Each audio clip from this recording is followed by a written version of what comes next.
Hello, everyone. This week, we're going to look at the founding of the United States, the early founding of the nation. And we have a discussion forum this week. There are two primary sources I want us to look at. One of the primary sources is from Patrick Henry, and the other is from James Madison. James Madison's primary source is a defense of the ratification of the U.S. Constitution. Patrick Henry's document is in opposition to the ratification of the U.S. Constitution. Contrary to what might be commonly understood, the first governing structure of the United States was not based on the U.S. Constitution. It was actually called the Articles of Confederation.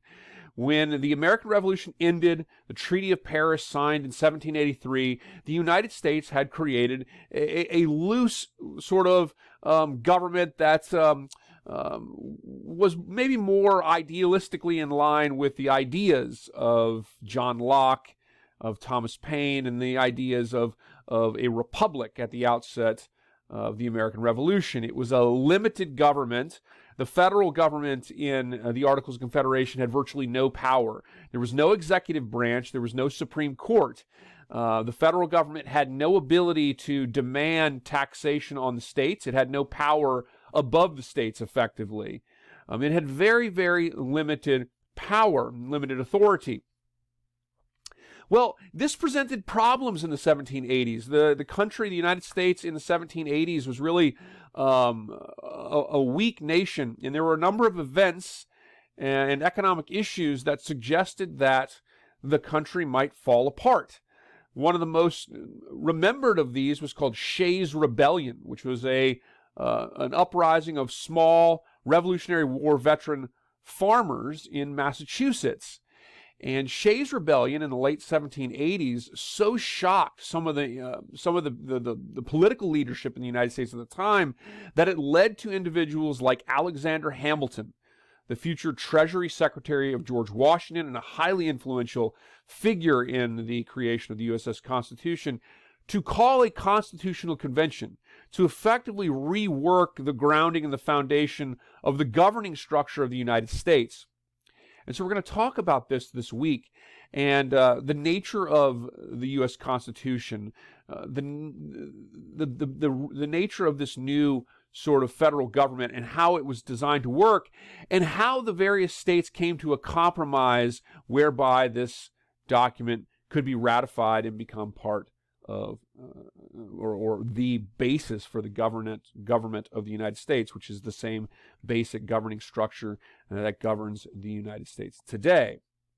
The images you see here, this of course is a famous painting from this designed to demonstrate the signing of the USS Constitution, and this of course is an image of George Washington right here, riding on his horse Nelson, as it was known, and it's designed to depict Washington leading soldiers against the Whiskey Rebellion. Now, this is the factoid for this week.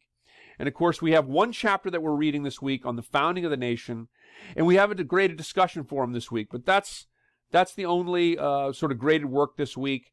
Remember, before I get to the Whiskey Rebellion and the factoid, remember that to earn full points on the discussion forum, you need to start activity by Thursday at the latest, and I want to see a total of 2 days activity with 1 post and 2 replies during the week.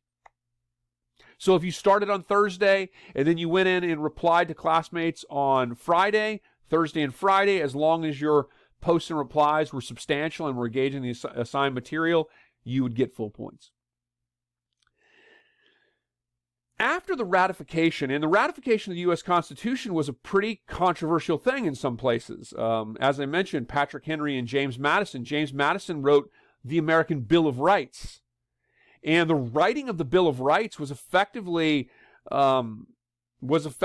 demanded by individuals and states that refused to join in the ratification of the Constitution.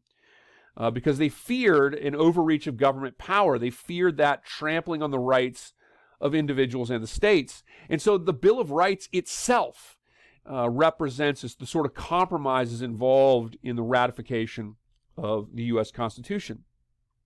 And we'll see this in the documents by Patrick Henry, who opposed the ratification of the U.S. Constitution, and James Madison, who of course supported it. Initially, and this is the factoid, initially, the founders of the United States of America did not believe that there would ever be a two-party system. Today we have two parties, right? We have Democrats and Republicans. And if you want to have power in the major bodies of the Senate, the House, or the executive branch, the presidency, you need to be part of one of those two powers. We have a two-party system. The founders of the United States generally did not foresee a two-party system. They did not understand how disputes and differences of opinions over political matters would result in the creation of two distinct parties. They thought that you would have elections, individuals would run for elections, and regardless of any kind of affiliation, people would vote for the individual they thought was the most qualified. Albeit, remember, at this time, it's a highly limited system of government. The only individuals that could be citizens in the United States in 1790 were actually white men. So you had a very, very limited participation in the government at this time. Americans did not vote for senators at this time either. Senators were appointed by their state legislators. And of course, the president is elected indirectly through the Electoral College. The House of Representatives is the only body where representatives are directly elected. Back to the factoid, the two-party system. Almost immediately after the founding of the United States, the Constitution of the United States, one witnessed the emergence of a two-party system. And the Whiskey Rebellion painting that you see here is very much a part of that.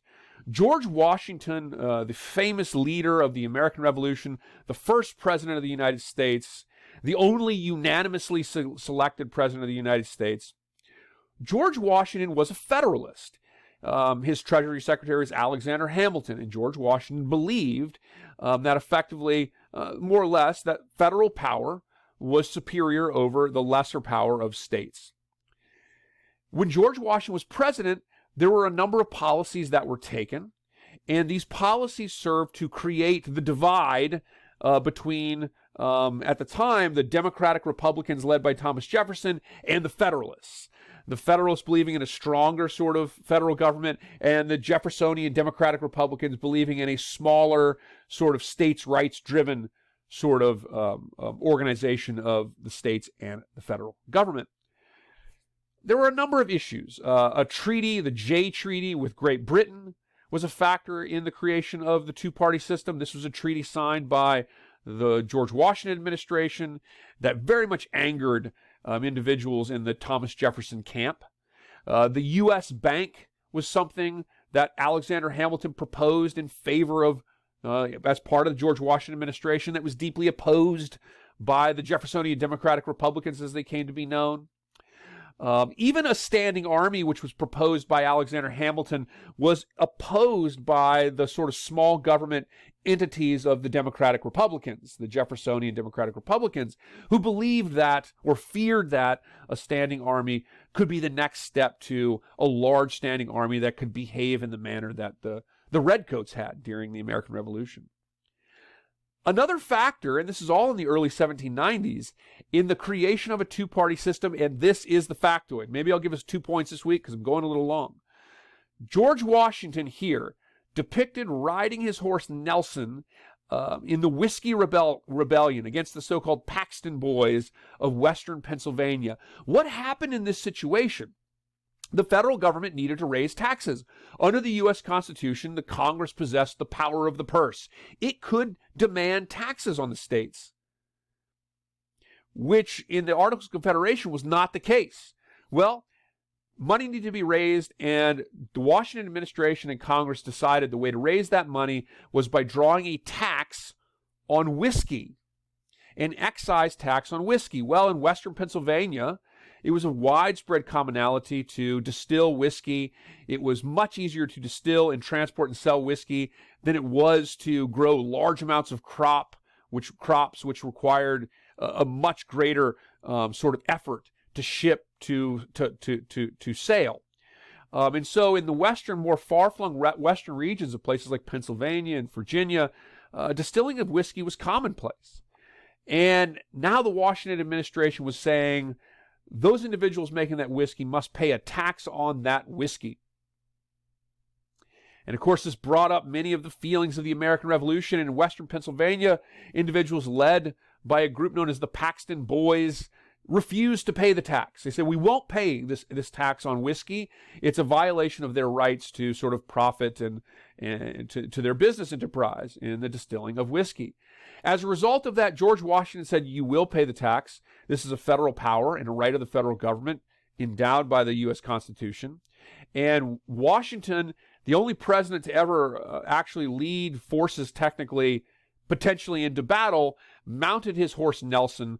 Militias were organized from around the region, and they prepared to march soldiers into Western Pennsylvania against the Whiskey Rebellion. Now, there were no shots fired, no big battles. The rebellion fell apart, and there were some trials of the individuals. But the important point here is that this act really signified the interpretation, one, that the federal government had this power over states to tax, and two, that the United States was now witnessing increasingly things during Washington's administration that were creating a two-party system in the United States. The Whiskey Rebellion was one factor in a myriad of items, like the Jay Treaty, like the U.S. Bank, like the argument over a standing military, that would lead to the creation of a two-party system in the United States. Do your best to summarize that in the Extra Credit Discussion Forum this week. Let's have a great week. I'll give you 2 points this week for that one because it was a bit long. And let's have a great week, and I'll get those tests graded soon.